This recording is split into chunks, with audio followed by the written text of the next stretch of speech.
Hello, I'm Paul Beckwith. In this video, I'm going to talk all about the ocean current influence on the climate, specifically on the thermohaline circulation, or the so-called AMOC, the Atlantic Meridional Overturning Circulation.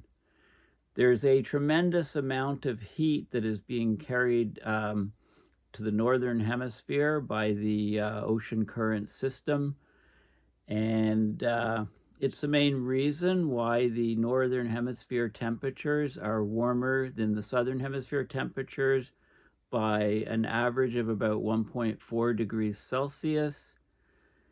That also means that the so-called thermal equator, which is the line dividing equal heat north of it and south of it, is not at the geographic equator. It's actually at 10 degrees north because of all that extra heat going up into the northern hemisphere from the AMOC. I've often called the AMOC the mother of all tipping points, if you like, because if it shuts off, then it basically, the climate on our entire planet changes. Things are rewired and reconfigured. So basically, without an AMOC, the thermal equator, instead of being at 10 degrees north, would be at 0 degrees north at the geographic equator. And the temperatures in the northern hemisphere and the southern hemisphere would equalize. We wouldn't have that difference where the northern hemisphere is 1.4 degrees warmer than the southern hemisphere. So it's vitally important that we understand what's happening with the AMOC, and I'm going to discuss some recent papers, mostly Stefan Ramsdorf's work in a paper that he's published, and it's actually presently pinned on his Twitter/X page. And I'll talk about the Global Tipping Points 2023 report from the University of Exeter, Tim Lenton, which I've already talked about in great detail, but I'll reference that again. And I'll talk about some so-called early warning signs showing that the AMOC is well on its way to shutting off right now as we speak. I mean, it could take a decade, could take 2 decades longer, but the trend is that it's slowing down towards a threshold where it could just shut off and completely change climate on our planet. Okay, so let's look at the papers and the science behind what is going on. So this is on Twitter. If you don't follow Professor Stefan Ramsdorf at Ramsdorf on Twitter/X, make sure you do. If you're not on Twitter/X, here's a good reason to join, just to follow certain people like myself, of course, and Stefan Ramsdorf. So the question is the AMOC approaching a tipping point? So he's been looking at this topic. This has been a primary area of his research for over 30 years. So here we have an open access, peer-reviewed, in full color and understandable for non-experts paper in an oceanography journal asking that very question: is the Atlantic overturning circulation approaching a tipping point? Okay, so let's look at that paper first. So here it is. The link is on the Twitter. So basically, this is showing a heat map, and you've got the warm ocean here. You've got the Gulf Stream carrying heat off the North American coast, off the US coast, crossing the Atlantic over to Europe, brings tremendous amounts of heat over to Europe. So the Atlantic Meridional Overturning Circulation, or AMOC for short, it has a major impact on climate, not just in the northern Atlantic, but globally. Paleoclimate data shows that it's been unstable in the past, leading to some of the most dramatic and abrupt climate shifts known, the so-called Dansgaard-Oehler oscillations. These instabilities in the climate system are due to two different types of tipping points. One of these is linked to the amplifying feedbacks in the large-scale salt transport. This is the saline part, or the haline part, thermohaline.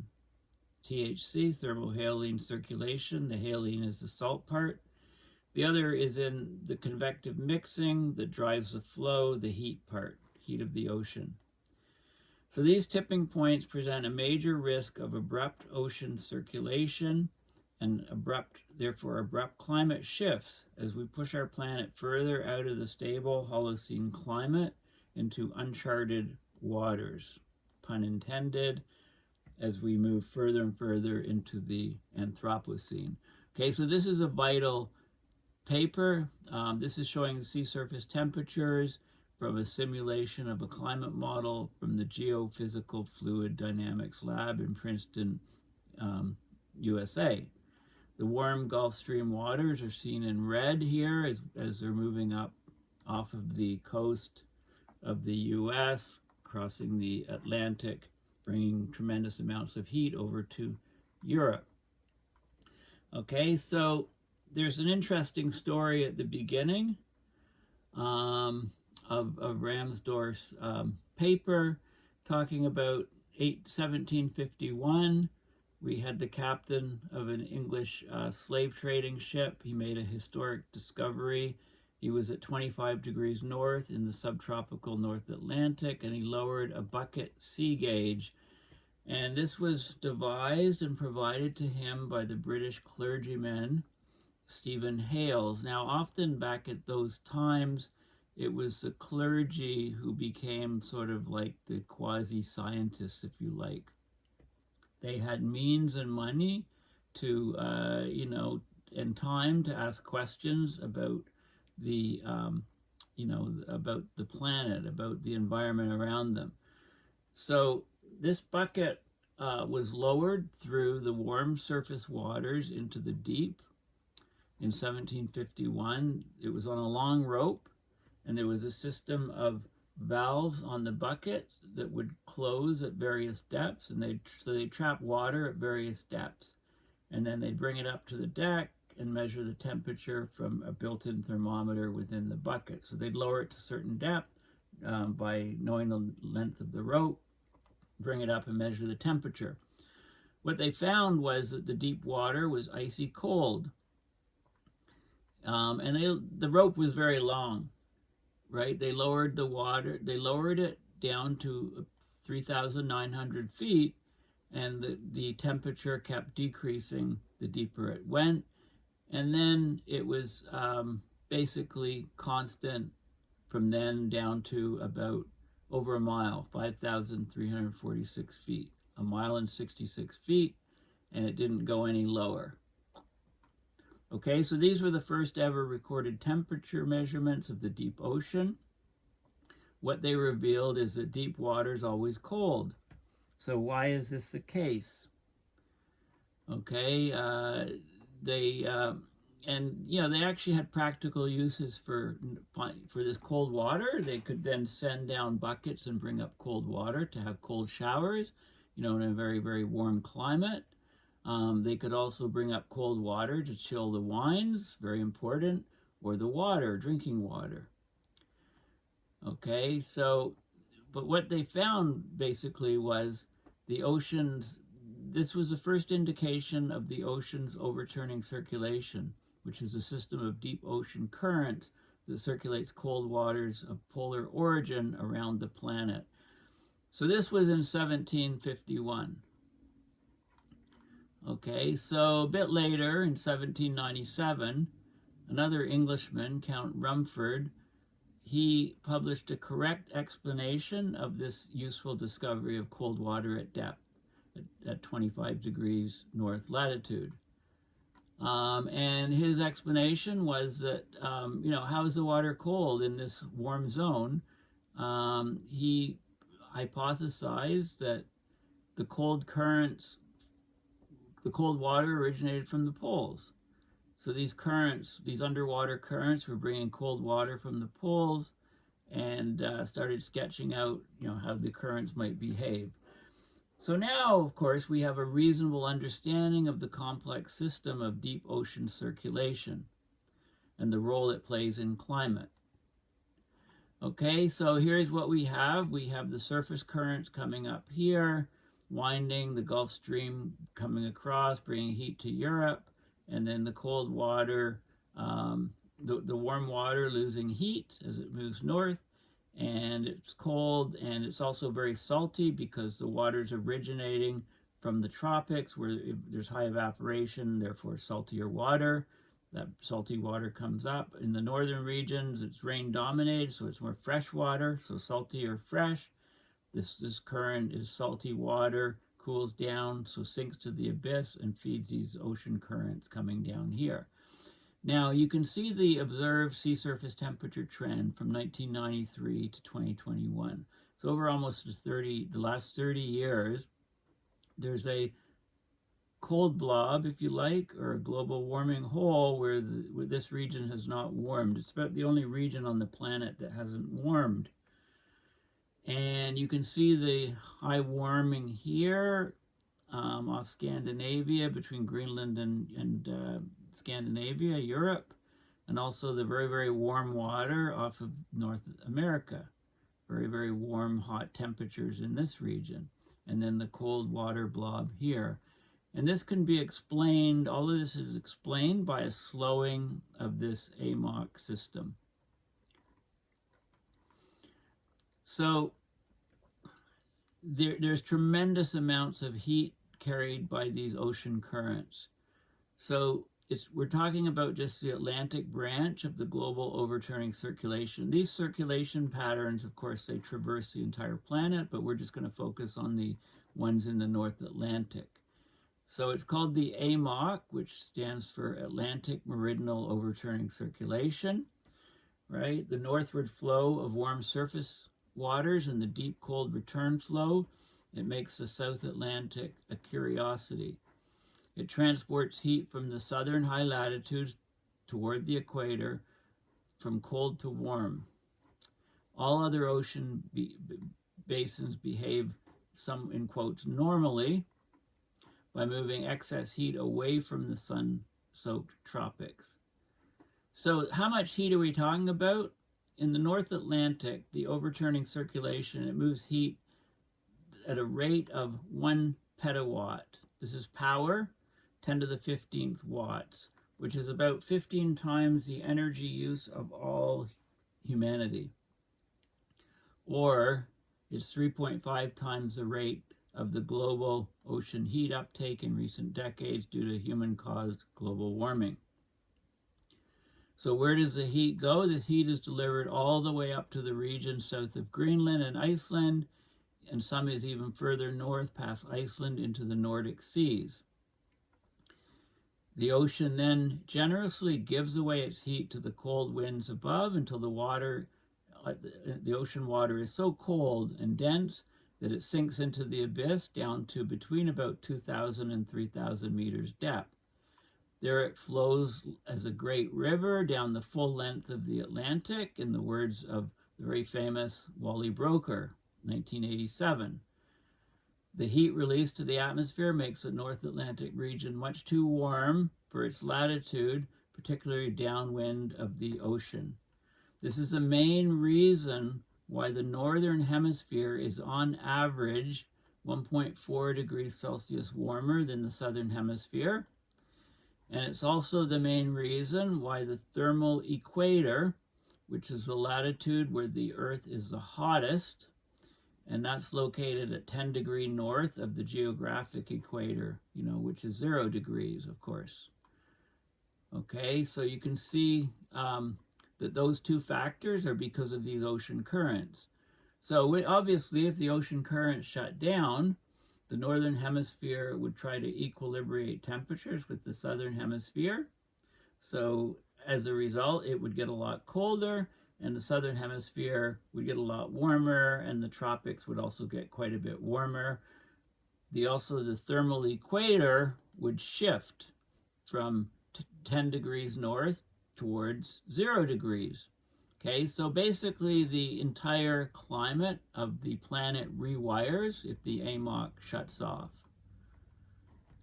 Now, temperature is not the only key ingredient, right? Thermohaline circulation.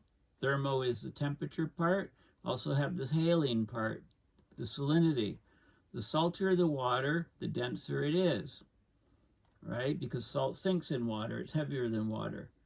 Salinity is therefore an important factor for the sinking described above, right? The sinking of the warm water down to the abyss. So that's why we call it the thermohaline circulation. So it's a circulation driven by both temperature and salinity differences, in contrast to circulation that occurs that's driven by wind or tidal currents. Okay, and temperature has a stabilizing influence on the AMOC, but salinity, of course, can destabilize it. So an oceanographer in 1961, Henry Stommel, he recognized how the Atlantic water's salinity leads to an AMOC tipping point, and this phenomena in his published paper back then made newspaper headlines around the world, and it's also doing the same thing now. So the water sinks in the northern Atlantic because it's salty enough, unlike in the North Pacific, right? It's not as salty, so it doesn't sink so much in the North Pacific. The water's salty because the AMOC brings salty water from the subtropics, right? There's a lot more evaporation than precipitation in the tropics. It's warm, so you get net evaporation, therefore the water left behind is saltier. In the higher latitudes, it's net precipitation.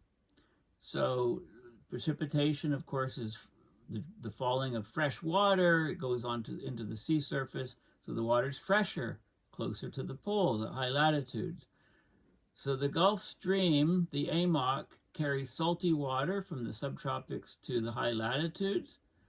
The AMOC flows because the northern Atlantic is salty, and it's salty because the AMOC flows.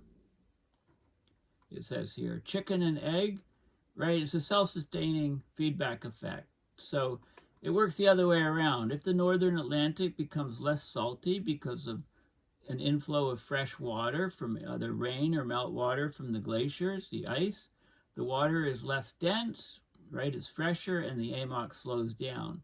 So the AMOC slows down, it brings less salt to the region, and that slows the AMOC further.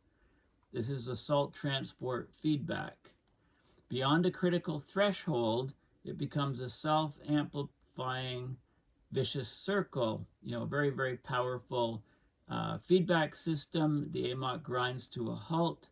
The threshold is the AMOC tipping point, which is called also Stommel bifurcation, from the original paper by Stommel. So he wrote in 1961, the system is inherently fraught with possibilities for speculation about climate change. So he had basically a box model. It's high latitude box and a subtropical box. They're connected by an overturning flow proportional to the density difference between them, and the density depended on the temperature of the water and also the salinity. So the model predicted this flow and the temperature, salinity, and density in both boxes. And so basically they found that there was a very highly nonlinear tipping point effect occurring. And to look at the equilibrium states within this complex model, you can add fresh water to the North Atlantic at a slowly increasing rate and see what feedbacks start to dominate and when you get a tipping point. So this has been done in 3D models, it's been done in many, many climate models. Okay, so this shows the, basically, the Earth's climate system works in a way beneficial to Northern Europe, according to what the late Wally Broker wrote in 1987. So this shows a map of what the world would look like relative to today without the AMOC. So suddenly shut the AMOC off, and this is the temperature anomaly that would occur on the planet. So pretty much the entire northern hemisphere would cool. Parts of northern Scandinavia and Norway would cool up to 20 degrees Celsius. This is mean annual temperature. Southern hemisphere pretty much completely warms up. Okay, so northern Europe, all of this area gets hammered by cold. Okay, the northern hemisphere temperature would equalize to that of the southern hemisphere. Right now it's 1.4 degrees Celsius warmer on average in the southern hemisphere. The thermal equator, if you like, the region that's warmest, would shift from 10 degrees south down to the equator, basically. So, of course, that shifts all of the ITCZ, Intertropical Convergence Zone, where there's lots of storms and rainfall, and it feeds the monsoons, which are important for allowing food to be grown for literally billions of people. That whole thing redistributes and shuts down and moves southward. Well, it doesn't shut down, but it shifts southward about 10 degrees Celsius, 10 degrees latitude or so.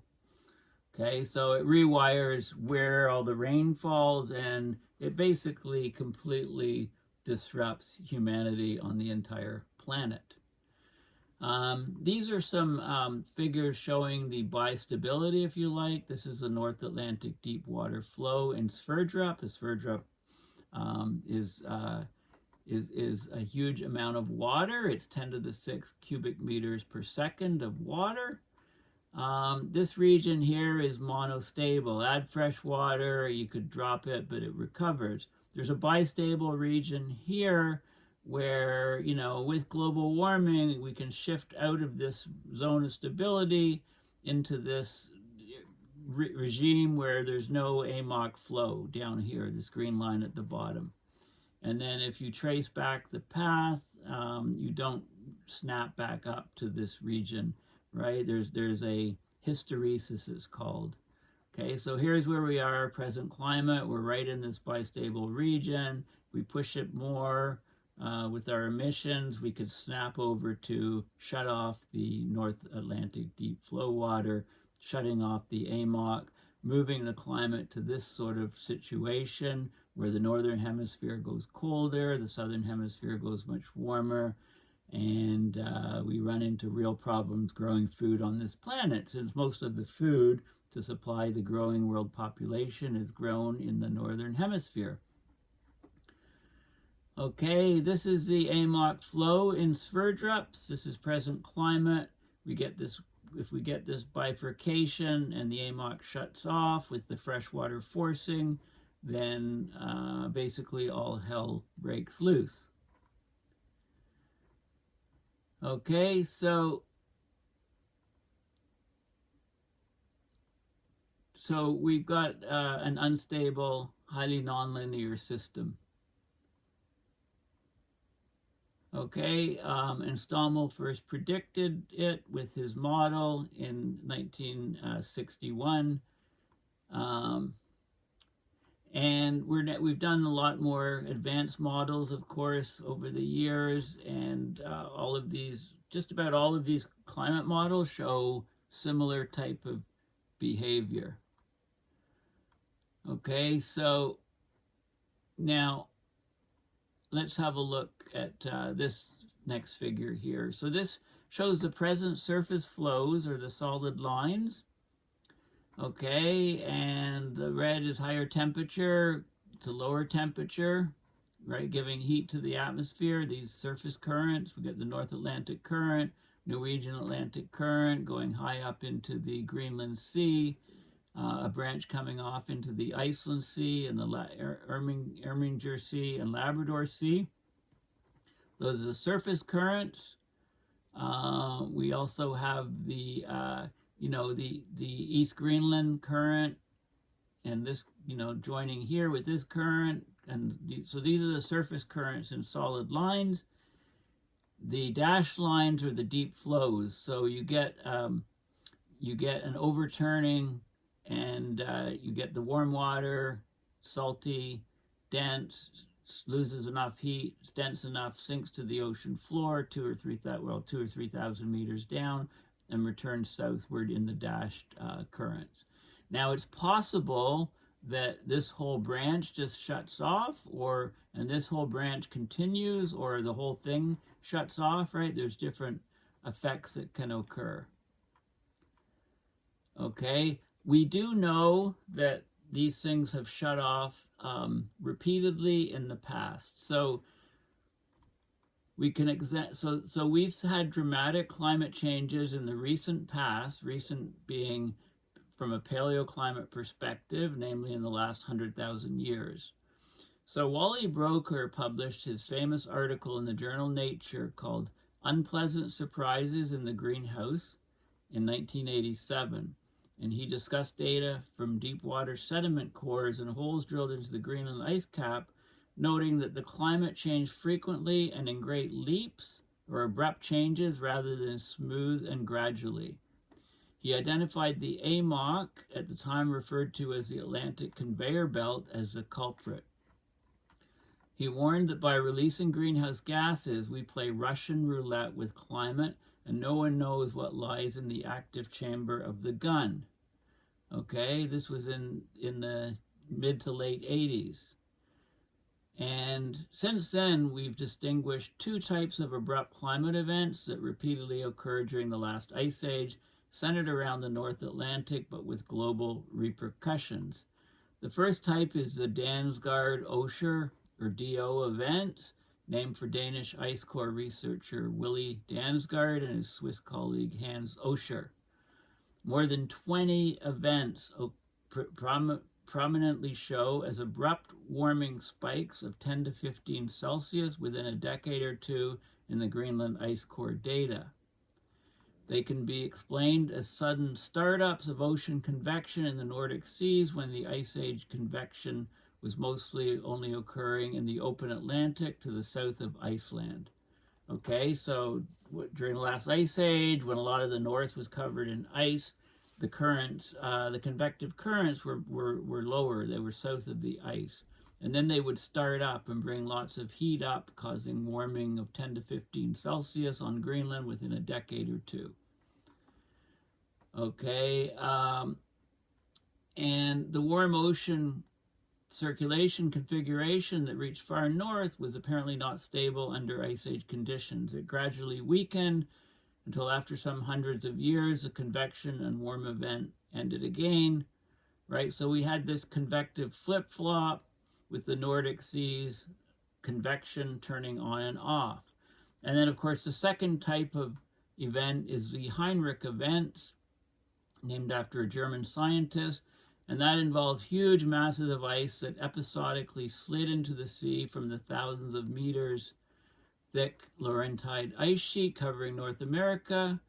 And this iceberg armada drifted out across the Atlantic, leaving behind telltale layers of ice-rafted debris. So it would carry rock and stuff, and then as the ice melted out, it would drop the rock on the ocean floor. It would add fresh meltwater, and this led to dramatic climate changes, to huge abrupt changes linked to a complete breakdown of the AMOC. So much ice entered the ocean that sea levels rose by several meters very quickly, and the Antarctic warmed significantly while the northern hemisphere cooled. So these are the seesaw oscillations between the Arctic and the Antarctic. So the AMOC's huge heat transport, when the AMOC shut off, the heat was then distributed and sent down to the southern hemisphere across the equator, right? So the heat up to the high north was essentially stopped. Okay, so these events, these very, very nonlinear events, are something that we probably have to look forward to, but through different mechanisms, in our case through abrupt climate change warming. And it's not just in the North Atlantic that we get effects. It's not just in Europe or the Northern Hemisphere, right? The tropical rainfall belts, result from the rising motion of warm air above the thermal equator, the latitude with the highest heat. And at present, the thermal equator is about 10 degrees north. During the warm Dansgaard-Oshur events, these rainfall belts shifted north, leading to warm and humid conditions in the northern tropics as far as Asia. But during the Heinrich event, the rainfall belt shifted south, leading to catastrophic drought in the Afro-Asian monsoon region. Right? We got a complete shifting of the ITCZ southward. The thermal equator moves southward, closer to the geographic equator, and the monsoons basically failed. Okay, this is showing the AMOC during the last ice age, where the ice is extending quite far south, and the Laurentide ice sheet covers North America, and the ice sheet goes far into Asia and covers lots of this region. So the ocean currents only extend as far as the fringing of the ice and then come back down. And then occasionally during these Dansgaard-Oshur events, it burrowed up higher, melting through into the ice and rewired into this type of configuration. So there's global impacts that were occurring during these events. Now, what signs do we have right now that the AMOC is slowing? Well, a big, huge sign is the cold blob, or the global warming hole. The AMOC is already responding to ongoing global warming, which has already pushed Earth's climate outside the envelope of the stable Holocene, in which Homo sapiens developed agriculture and civilizations, basically. Now, we only have direct AMOC data, unfortunately going back a few decades, drawn from just a handful of cross-Atlantic cruises since the 1950s, and the rapid AMOC array of stations that's collected continuous measurements of salinity and current velocities near the near surface to the seafloor across the Atlantic at 26.5 degrees north since 2004. Right? That's only 20 years of direct data. So we have to look for indirect evidence. So Exhibit 1 is the warming hole, or the cold blob, found on maps of observed global temperature change. So look at, this is the warming between the baseline of 1850 to 1900 and the time period 2011 to 2021, the difference. And look at the warming, huge Arctic temperature amplification. Look at this. This is the global warming hole. This is the area of the planet that has not warmed. It's cooled. Okay? So this is the warming hole, if you like, or the cold blob. While the entire globe has warmed, the subpolar North Atlantic has resisted and even cooled. This is exactly the region where the AMOC delivers much of its heat, and exactly the region where climate models have long predicted cooling as a result of the AMOC slowing down. So we're seeing it. Okay? There was a study in 2010 which looked at global patterns of sea surface temperature and concluded that the global conveyor belt has been weakening since the late 1930s, and that the North Atlantic overturning cell suffered an abrupt shift around 1970. Okay, so a Dutch group a couple years later analyzed some model results, an ensemble of all the models. They confirmed that an AMOC slowdown causes the North Atlantic cooling and dubbed the feature the warming hole. Okay, now Ramsdorff did some work with Michael Mann in 2015 from paleoclimate reconstructions, and it looks like the modern AMOC slowdown is probably unique in at least the last 1,000 years. And that's from that paper the term cold blob originated, and it's basically stuck. So theoretically, the cold blob could have also arisen from an increase in net heat loss at the ocean surface, not the ocean currents, with short-term variability based on weather changes, etc. But the heat loss from the ocean surface in the cold blob regions actually decreased, not increased. That's exactly what would be expected when the ocean is bringing less heat into that region. And so the AMOC strength correlates closely to the cold blob temperature. So if we, as we see this cold blob getting cooler, it means the AMOC is slowing even more. And it's not just on the sea surface, it goes down to several thousands of meters depth. This is the AMOC slowdown fingerprint in reanalysis data from 1940 to 2022. Okay, this is sea surface temperature trends here, and this is heat loss from the ocean. So we're seeing the temperature of this whole area being colder, a large warming in this oceans here, north of Asia, and a large warming off the coast of North America, off the East Coast. Okay, and this is where heat loss, there's not additional heat loss in this region. It's the ocean currents. There is more heat loss from these hotter regions. This shows the upper 2,000 meters, the trend in ocean heat content of the upper 2,000 meters, and you can see that the heat loss in the North Atlantic region here, the cooling, the heat loss in watts per square meter is significant all the way down to at least 2,000 meters. And there's various models showing this data, and they're all showing the same sort of thing. Okay, so the Gulf Stream has been shifting. So it's interesting because the fluid dynamics on a rotating globe, like the Earth, has some peculiar effects that are not intuitive. Okay, the Coriolis force changes with latitude, right? It's 0 at the equator, it's maximum at the poles.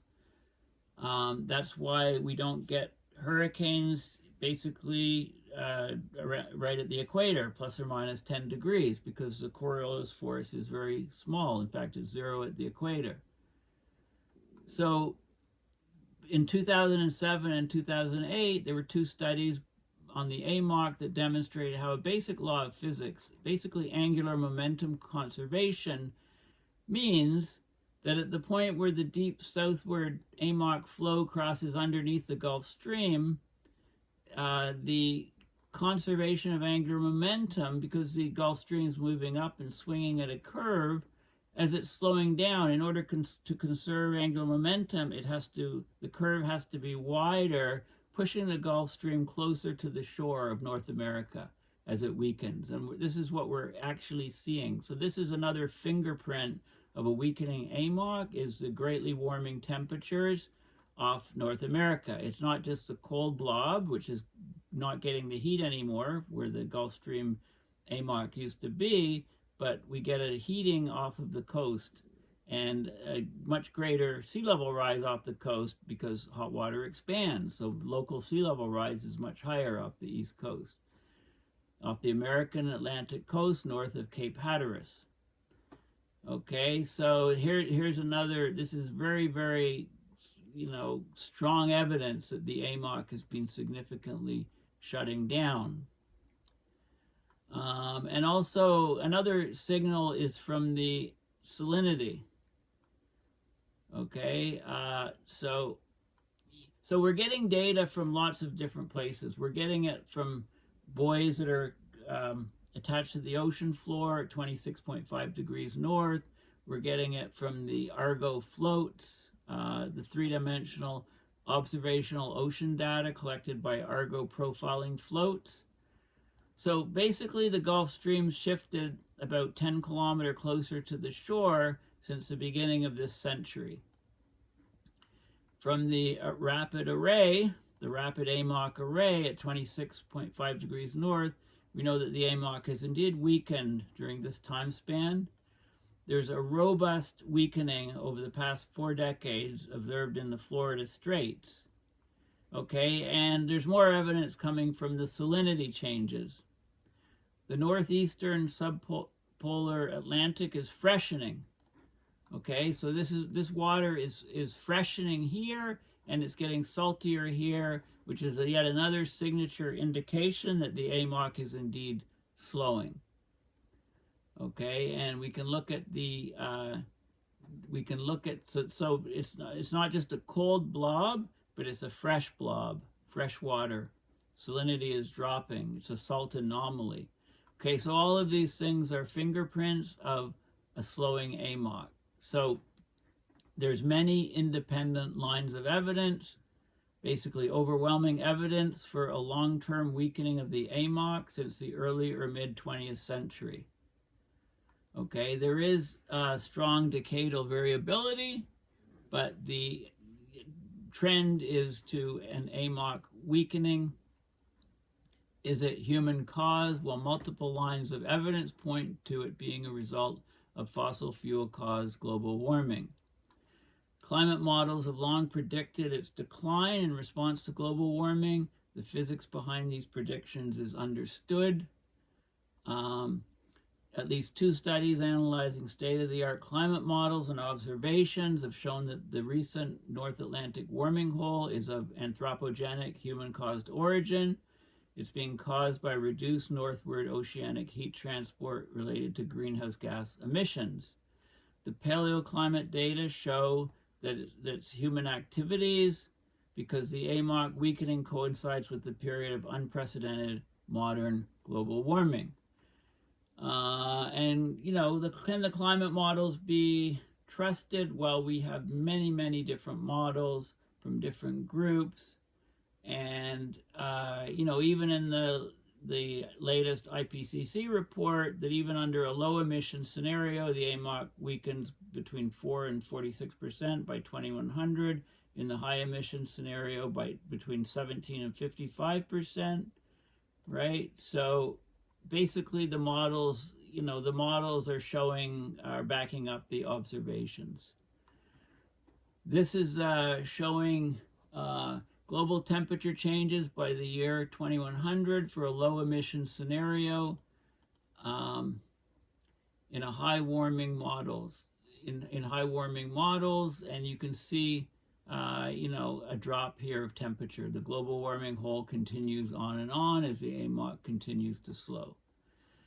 Okay, so there's a critical desalination point, which is actually featured in the Hollywood blockbuster in 2004, The Day After Tomorrow. No one has taken into account how much fresh water is being dumped into the ocean because of melting polar ice, and this is actually the case in a lot of the climate models. So there's different more simulations and so on. There's lots more details in this paper. I just want to show, you know, how bad do we expect it to get with an AMOC shutdown. The current cold blob is already affecting our weather, though not in the way that might be expected. A cold subpolar North Atlantic correlates with summer heat in Europe. So we're getting some baking hot summers in Europe, and that they can be directly tied to this global warming hole in the North Atlantic south of Greenland, because of the way that the air pressure distributions changes the wind distributions, etc., etc. If the AMOC weakens, sea levels on the American Northeast coastline will rise more sharply. Well, we're already seeing that happen, right? The Gulf Stream is moving, shifting closer to the coast. It's bringing hot water. Hot water expands. We're getting rapid sea level rise off the eastern seaboard. Okay, this is temperature changes in the model mean before and after a collapse of convection of the subpolar gyre. Let's have a look. Okay, this is what we could expect with a, this is annual mean near surface air temperature change resulting from a CO2 doubling and an AMOC breakdown or shutdown. While Earth is much warmer, the northern Atlantic region has become colder. In winter, the cooling there is much larger still. So you can see, you know, this is annual mean near surface air temperatures dropping, you know, about 2.5 degrees in this entire region. That changes. We also get global precipitation changes. So this is the precipitation changes. If we get a CO2 doubling and an AMOC breakdown. So look at look where all of the rain starts to fall. It follows much further south than where it's presently falling. So the monsoons that we expect in these regions fail, and a lot of the rainfall gets pushed out over the oceans. So this, monsoons failing in areas like India, etc., Asia, is horrendous for our ability to grow food for billions of people, basically. Okay, so uncertainty is not our friend. The risk of a critical AMOC transition is real and very serious, even if we cannot confidently predict when and whether this will happen. We've already left behind the stable Holocene climate in which humanity has thrived. Lucky humanity. We've left it behind. Unlucky humanity. Okay? That the IPCC has only medium confidence that the AMOC collapse will not happen this century is anything but reassuring. And the studies discussed here, which came after the 2021 IPCC report, point to a much larger risk than previously thought. The Global Tipping Points report, which I covered extensively in a series of videos, 4, 5, 6 videos. It was published in December 2023 for the COP, a 500-page, almost 500 pages effort by 200 researchers, 90 organizations, 26 countries, directed and led by Lenton et al., University of Exeter, concludes, harmful tipping points in the natural world pose some of the gravest threats faced by humanity. Their triggering will severely damage our planet's life support systems and threaten the stability of our societies. There you go. Right? The only action we can take to minimize the risk is to phase out fossil fuel use and stop deforestation as fast as possible. If we can reach zero emissions, further global warming will stop within years. The sooner this happens, the smaller the risk of passing devastating tipping points. Well, I say we also need carbon dioxide removal, and we also need SOS, solar optimization systems / solutions. Okay, so it would be irresponsible, even foolhardy, if policymakers, business leaders, and indeed the voting public continue to ignore these risks, which is basically what we are doing now. So we're playing with fire with the AMOC. Okay, it will literally change the planet when it stops, and we're heading to a stoppage of the AMOC. Just when is a big question. When? Well, we can look at early warning signs. So we're approaching the tipping point.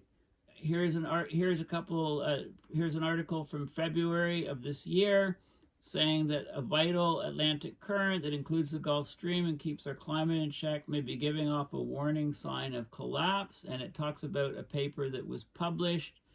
And the warning sign is essentially the flow of fresh water into the Atlantic Ocean at a latitude of 34 degrees south.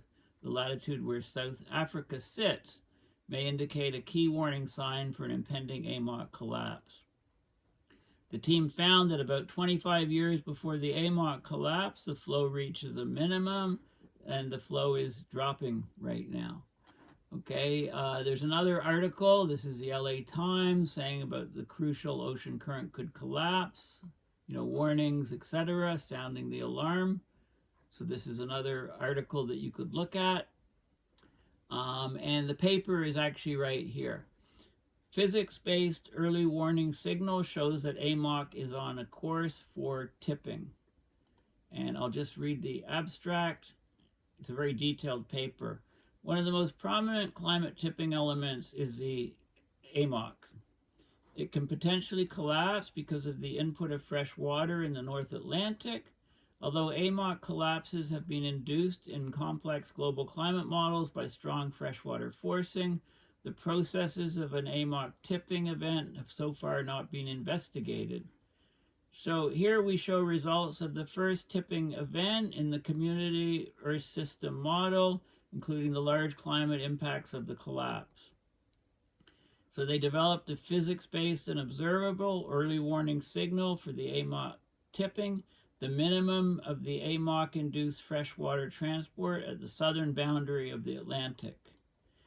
Present reanalysis products indicate that the present-day AMOC is en route to tipping.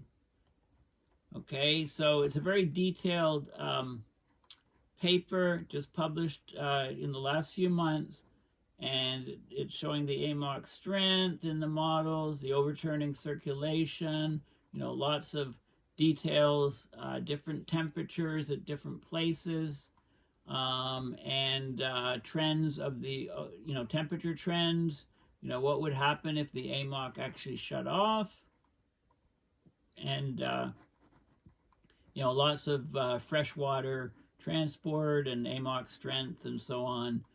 Very, very sort of detailed article.